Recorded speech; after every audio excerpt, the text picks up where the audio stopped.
तो हेलो दोस्तों, आपका स्वागत है हमारे चैनल बेसिक एजुकेशन में एक बार फिर से। और आज हम लेकर आए हैं क्या, मणिपुर राज्य को। मणिपुर आज एक साल से काफ़ी चर्चा में भी चल रहा है, लेकिन हम उस बारे में बात नहीं करेंगे जो भी वहाँ पे चल रहा है, क्योंकि उस बारे में बात करने का कोई फ़ायदा नहीं है। क्योंकि उस बारे में जब सरकार ही बात नहीं कर रही है तो हम बात करके क्या ही करेंगे। हम यहाँ पर सिर्फ एजुकेशन से रिलेटेड बात करेंगे, ठीक है। तो स्टार्ट करते हैं इसको, हमारे आज के वीडियो यानी मणिपुर को, ठीक है। तो अब पहले तो हम देख लेते हैं क्या इसकी लोकेशन। इसकी लोकेशन अगर हम भारत के मैप में देखें तो ये देखिए, ये आपको जो ग्रीन कलर का हिस्सा दिख रहा है ना यहाँ पर, ये जो ग्रीन पार्ट है ना, ये आपका मणिपुर पड़ता है। इसके जस्ट ऊपर नागालैंड है, ये आसाम है, और ये मिजोरम है, और यहाँ पर आपकी म्यांमार की वो अंतरराष्ट्रीय सीमा लगती है।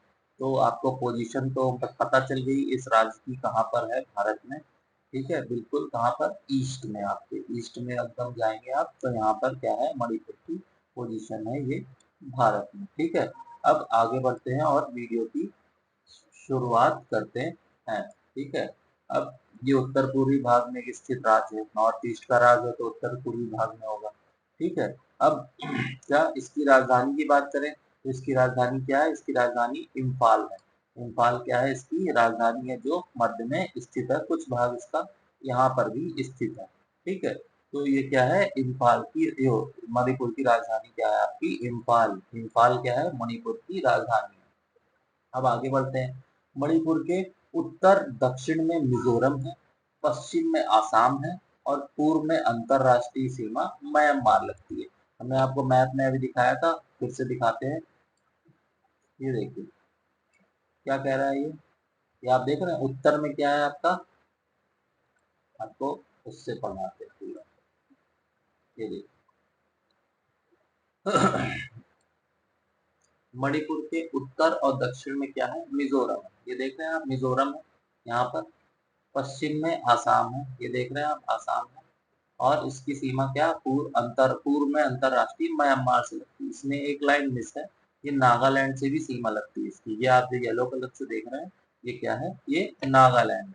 तो ये आपके क्या है, यहाँ यहाँ से क्या है, ये सीमा साझा करता है। तो आपके 3 राज्य हो गए और एक अंतरराष्ट्रीय सीमा साझा करता है मणिपुर। अब इसके क्षेत्रफल की बात करें तो इसका क्षेत्रफल है 22,300 कितना, 22,347 वर्ग किलोमीटर क्या है इसका क्षेत्रफल है। मणिपुर का क्षेत्रफल क्या है, 22,347 वर्ग किलोमीटर। अब इसकी आबादी की बात करें तो लगभग 30 लाख इसकी आबादी है। मतलब यहाँ पर 30 लाख के लगभग लोग रहते हैं, निवास करते हैं, यहाँ के निवासी, ठीक है। अब आगे बढ़ते हैं तो मणिपुर को देश की आर्किड बास्केट भी कहा जाता है। आर्किड बास्केट भी कहा जाता है। आर्किड क्या होता है, फूल होता है। आपको दिखाते हैं, ये है आपका आर्किड, आप देख रहे हैं, ये आर्किड है। ये जो आपको फूल दिख रहा है ना, ये आपका क्या है, ये आर्किड है। ये इसको क्या कहते हैं, आर्किड बास्केट। मणिपुर को क्या कहते हैं, देश की आर्किड बास्केट भी कहा जाता है। क्यों कहा जाता है, क्योंकि यहाँ आर्किड जो पुष्प है, इसकी कितनी 500 प्रजातियां पाई जाती हैं। कितनी, 500 तरह की प्रजातियां इसकी पाई जाती हैं। ऑर्किड जो हमारा फ्लावर होता है, पुष्प होता है, इसकी 500 प्रजातियां पाई जाती हैं मणिपुर में, ठीक है। अब समुद्र तल से लगभग 5,000 फुट की ऊंचाई पर स्थित क्या है सिरोही पहाड़ियाँ। सिरोही पहाड़ियाँ 5,000 फुट की ऊंचाई पर स्थित है। और इसमें क्या है, एक विशेष प्रकार का पुष्प पाया जाता है जो है सिरोही लिली। अब लिली पुष्प तो सभी लोग जानते होंगे, लिली फूल, लिली फ्लावर। नहीं जानते हैं तो मैं वो भी आपको दिखा देता हूँ। ये देखिए, ये आपका क्या है, ये लिली है। तो यही जो लिली है, जैसे आपको ग्रीन कलर का दिख रहा है ना, यहाँ पर जो क्या सिरोही लिली जो है उसकी क्या खासियत है, ये पिंक और व्हाइट में होता है। ऊपर लाइट पिंक होता है और नीचे क्या होता है, यहाँ पर व्हाइट कलर होता है। तो ये हमारा क्या है, ये यहाँ पर पाया जाता है कहाँ पर, सिरोही पहाड़ियों में, ठीक है। सिरोही लिली नाम से कभी भी कोई क्वेश्चन पूछा आप इसको इजीली बता सकते हो, ठीक है। अब बात करते हैं सिरोही लिली। सिरोही लिली का ये फूल पूरे विश्व में केवल मणिपुर में ही पैदा होता है। मतलब मणिपुर की जो जलवायु है या वहाँ का एटमॉस्फेयर जो भी है, वो ऐसा है कि सिर्फ पूरे विश्व में उसी जगह पे ऐसा क्रिएशन हो पाता है कि ये पुष्प सिर्फ वहीं पर क्या होता है, पैदा होता है। ठीक है, इतना समझ आ गया, यानी कि ये इम्पोर्टेंट पॉइंट है। अब आगे बढ़ते हैं। मणिपुर की अर्थव्यवस्था किस पे, कृषि और वानिकी पे ही केंद्रित है। मतलब मेन वहाँ के लोग कृषि और ये वानिकी, पेड़ पौधे, ये सब इनके बारे में इनकी देख रेख, ये सब इसी पे केंद्रित है क्या, अर्थव्यवस्था। अब आगे बढ़ते हैं। यह राज्य क्या है, समृद्ध घाटियों की भूमि और सुंदर पहाड़ियों और झीलों से घिरी हुई है। देखिए मणिपुर कैसा है ना, कि यहाँ पे कुछ हिस्सा मैदानी है और कुछ हिस्सा वैली, मतलब पहाड़ियां हैं यहाँ पर। तो इसलिए हाफ हिस्सा पहाड़ियों से, पहाड़ियां हैं, और हाफ हिस्सा क्या है, यहाँ पर घाटियां हैं या समतल है, वैसा एरिया है। तो क्या है, इसीलिए वही कह रहा है कि यह राज्य समृद्ध घाटियों की भूमि और सुंदर पहाड़ी और झीलों से घिरा हुआ है। ठीक है, चलिए अब आगे बढ़ते हैं। यहाँ पर क्या, हुकलॉक लंगूर, भीमा लॉरिस, क्लाउडेड तेंदुआ, चितकबरा, लिंसेक, ट्रैगोपैन और 4 अलग अलग प्रकार की हॉर्नबिल आदि मणिपुर की क्या है, समृद्ध प्रकृति विरासत का हिस्सा है। मतलब ये जो आप ऊपर नाम देख रहे हो, आपने तेंदुआ भी देखा होगा, आपने ट्रैगोपैन का भी नाम सुना होगा, हॉर्नबिल भी सुना होगा, लंगूर भी सुना होगा, लेकिन हुकलॉक लंगूर, क्लाउडेड तेंदुआ, चितकबरा लिनसेट, ये सब क्या है, मणिपुर का ही हिस्सा है। ठीक है, इतना समझ आ गया होगा, होप। अब आगे बढ़ते हैं। मणिपुर क्षेत्र का पुराना नाम क्या है, कॉन्ग लेई पाक।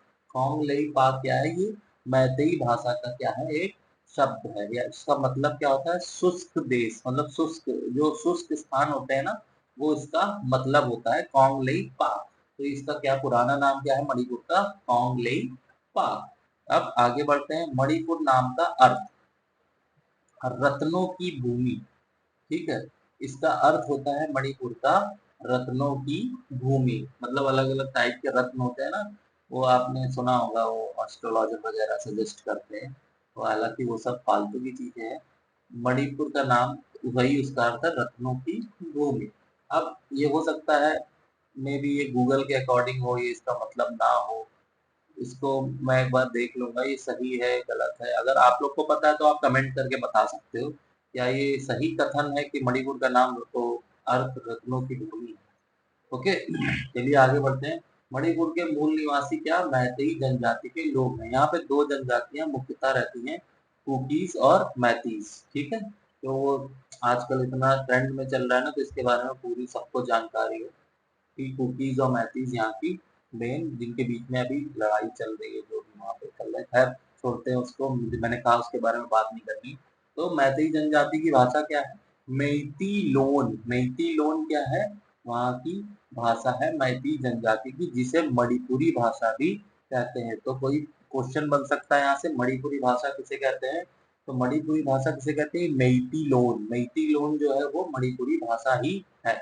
अब मणिपुरी भाषा को 1992 में भारत के संविधान की 8वीं अनुसूची में जोड़ा गया था। तो अब आपका क्वेश्चन बन सकता है कि मणिपुरी भाषा को 8वीं अनुसूची में कब जोड़ा गया था।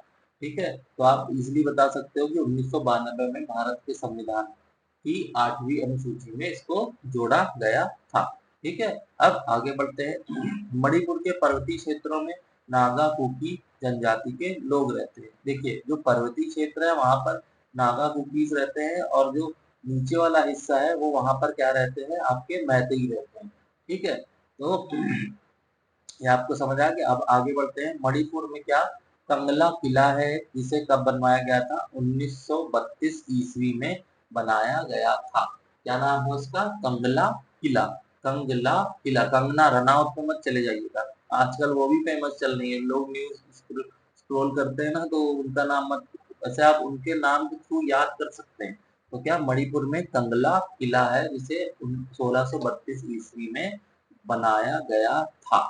ठीक है, अब आगे बढ़ते हैं। मणिपुर में कई तरह के खास कपड़े बनाए जाते हैं, जिनमें से क्या, मोरी रिंगफे, लीरम, लैसिंगी और फानेक शामिल हैं।